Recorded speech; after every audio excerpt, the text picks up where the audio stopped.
House Mars has got to be one of the strangest yet most interesting houses on the Crucible. They were only around for the first 2 sets of the game, the shortest length of appearance of any house so far, and they made quite the impression. Their card pool was incredibly varied, with creatures both tiny and massive, cards that enabled impressive burst, and others that brought things right back to square one. They did quite a lot of stunning, with cards like Shockworm, Stormcrawler, Phosphorus Stars, and Ember Conduction Unit, and a lot of Abduction, a rather unique mechanic that no other house has really dabbled in, with cards like Collector Worm and Sample Collection.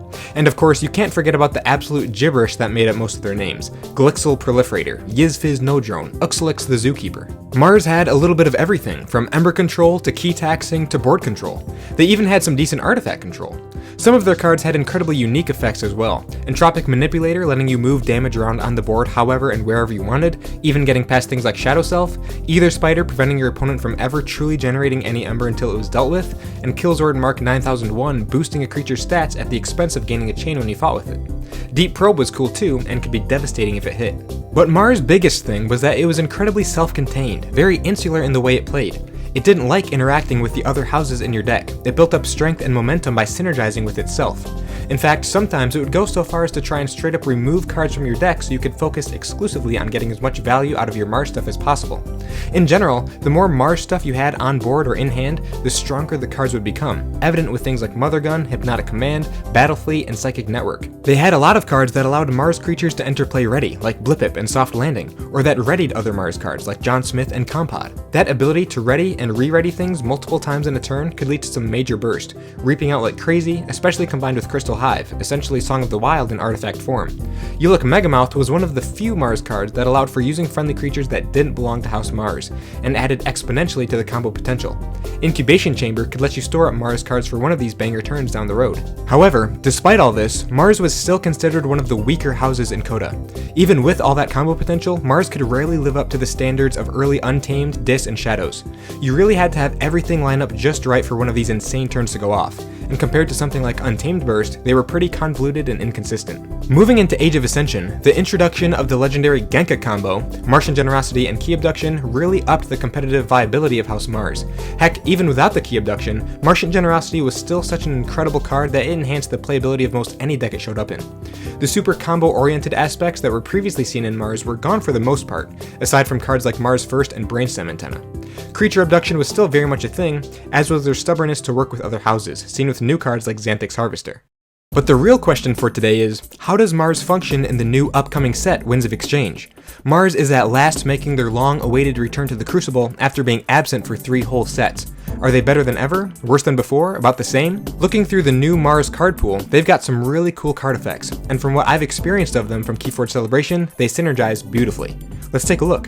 First off, their reprints bring back some of the best the house has offered in the past. Hypnotic Command, Incubation Chamber, Either Spider, Crystal Hive, Nizic Resonator, Destroy Them All, Total Recall, and Mars Needs Ember all return in Winds of Exchange, as a few examples. New cards such as Ironix Rebel, who readies each of his Mars neighbors when played, make cards like Psychic Network fire off so much more consistently than they did before. With token creatures in the mix now, cards like Hypnotic Command and Phylix the Disintegrator become that much scarier. A deck that spams Mars tokens will increase the impact of said cards exponentially. Speaking of Mars token creatures, how good are they? The 4 of them are Grunt, Rebel, Researcher, and Blorb. Grunt does literally nothing aside from being a 3-power body on the board. Their presence in swarms may be somewhat threatening, being able to reap out or get a lot of fighting done, or they could help set up for some of those cards I mentioned before, and also for some new cards like Mix the Tall-Minded, but just 1 or 2 of them isn't getting much done. Rebel is tiny, deals 1 damage to a creature when it reaps, and can help set up for a big Mars Needs Ember play. Researcher is an interesting one, with an Omni effect allowing you to archive a Mars card from your hand. It's great that he can operate outside of Mars turns, being able to stockpile a massive Mars archive while taking other turns, and it's not limited to just creatures like Incubation Chamber is. And lastly, Blorb is the token that comes with the rare Blorb Hive, a really funky key cheat that I've heard is still really difficult to pull off, even with the recent revision to Blorbs making them elusive.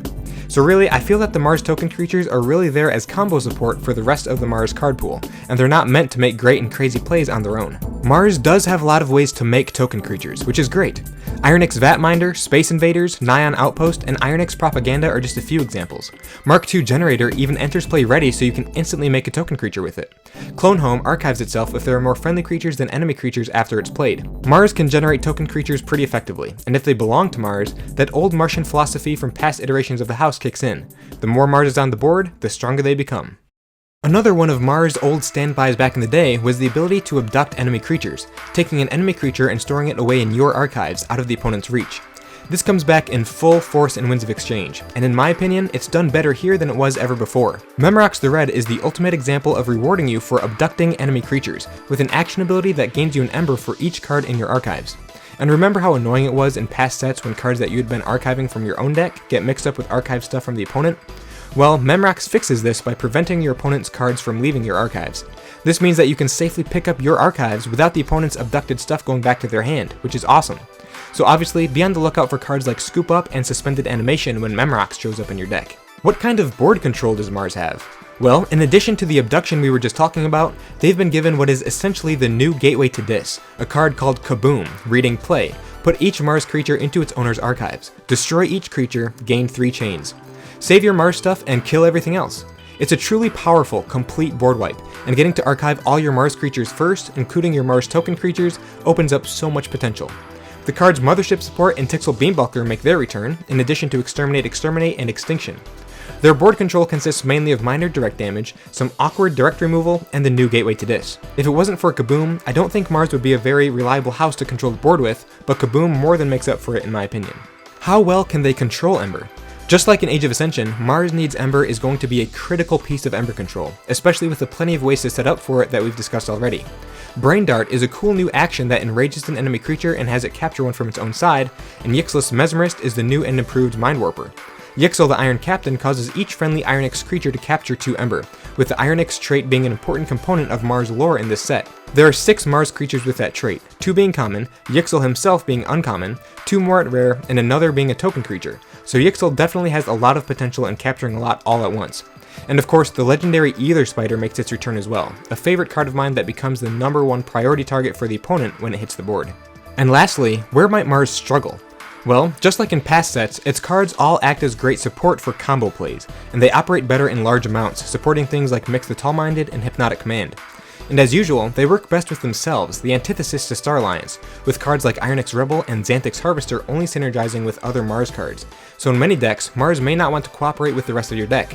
So if you're only getting 1 or 2 Mars cards at a time, your researchers aren't firing off, and you keep falling behind on board, Mars may begin struggling quite a bit. But overall, Mars looks to be a pretty solid house this set.